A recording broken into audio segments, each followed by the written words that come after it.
Amy Posner here. Today, I want to talk to you about 5 red flags that tell you this is not a client you should work with.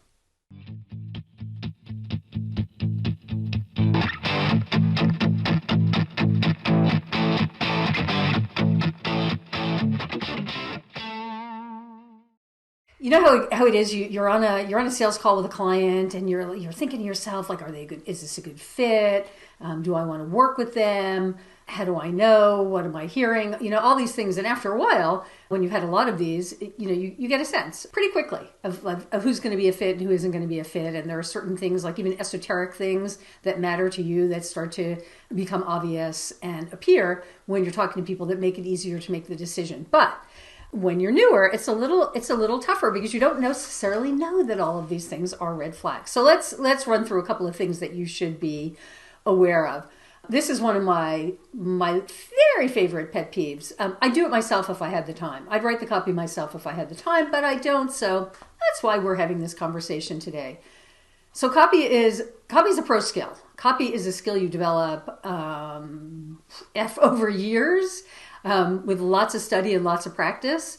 And it's not to say that there aren't business owners who are decent copywriters, but it's an instant indication that they don't respect you and they don't respect the profession. Because if they think that they can do it themselves, then why would you hire an expert? You wouldn't. You'd hire a sub-expert. You'd hire somebody who could just get the job done, and that's never, ever how you want to be seen. So a client that thinks that they are capable of writing excellent copy, but they don't have time, red flag in my book. Red flag number 2. How about if we pay you on commission? We pay you based on the results that you generate. Or how about if we pay you part and then we pay you the rest based on the results that are generated? No, and especially with a first-time client. I'm in conversation with someone right now, for example, who has a fairly big project. It's a branding and website project, minor branding, because I'm not a brand expert, but the stuff that I can do is what's called for in this project. And we talked quite extensively. It's a project I'm really interested in. I like the company. I like what they're doing.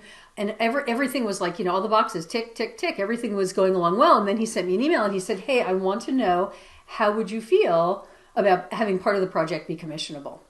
And we actually had a very open and honest conversation. He owns a marketing company. This is for a client of his. And I said, I have to tell you, I don't love it. I don't hate it, but I won't do it with a first-time client. I have no basis for knowing what's normal. And also the trust isn't there.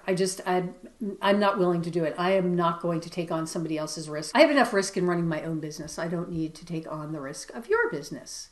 So that's a pretty straightforward and direct no for me. Now, I have done this with clients who I've had ongoing relationships with, and I actually really like it because I'm big into anything that gamifies my work, and there's a game in there, right? There's a challenge. Like, can I increase business and do more business for them and make them more money, and hence potentially get a bigger payday than I would get if I gave them a project price. So I've done that a couple times. I've really enjoyed it, but I would never, ever, ever, ever, ever do it with a brand new client that I didn't know. My next on the list of red flags is, how about if we do a test project and you just do this for free, and then we'll see. I'll give you something really, really simple. This is sort of a crossover on the red flag item of like, oh, there's so much work in the future. Like, if you just do this one thing now, and it's usually if you do this one thing now at a discount, and if it works out, there's so much, the promise of work in the future. I know that wasn't the red flag, but I'm adding that one now. The promise of work in the future is almost always a bait. It's almost always like, they're hooking you, reeling you in, and there's nothing in the future. Or if there is, they want to pay you equally little money for it. So test projects should be paid, period. Test projects should be paid. Maybe they pay you a little less than they pay on a full project. I could live with that. But being disrespected and not paid and working for someone who's probably trying to get something for free, red flag number 4. This one's a little bit trickier, and it's happened to me a number of times, and I can never figure it out. But it's like the person is talking, and the more that they talk, the less I understand. It's like, I just don't get it. It's like they're here and I'm here and we are not connecting. They're talking about the funnel or driving sales. And I'm like, I don't understand this method, or why did they do this? Or why did they do that? And I find the longer we talk, the more convoluted it becomes. I don't know what that is. I'm not talking about the deliverables, necessarily being unclear, but it's sort of like what they're trying to accomplish, what they've done in the past, how they see it. Like sometimes people just don't really understand what's involved. And that's a bad situation for me because if I can't communicate effectively and I can't understand what someone needs, chances are I'm not going to get them results. And so that's just not going to be a fit. My final red flag and thing to avoid is the client who is so complex and knows so much about what they do, but nobody understands them. All the copywriters they have worked with have failed to understand them. They have failed to produce the right copy. No one gets it, but you're going to get it, and they lean in and they flatter you, and you feel, you forget that they've had a conflict with everyone they've worked with because, like, what's the common denominator? It's them. They're probably the challenge in the situation. And so someone, who just tells you like how much difficulty they've had in the past with contractors, it's like, I don't think so. That's definitely a no for me. And it could be, it depends how many copywriters. I mean, if they've worked with 3 or 4 or 5 people and it hasn't worked out, chances are good it ain't gonna work out.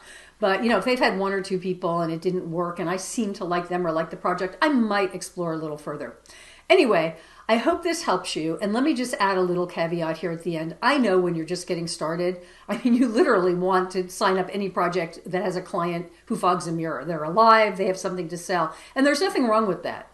You're never going to get it like exactly right out the gate. We all have to stumble and fall and make our own mistakes. Hopefully, listening to some expert advice, you can stumble less often and make fewer mistakes. But it's okay. It's okay to get out there. It's okay to practice. It's okay to try. It's okay to sometimes get in bad client situations because almost every bad client situation you have, you'll only have it once because it'll alert you to what you can and can't take, and you'll be more discerning in the future.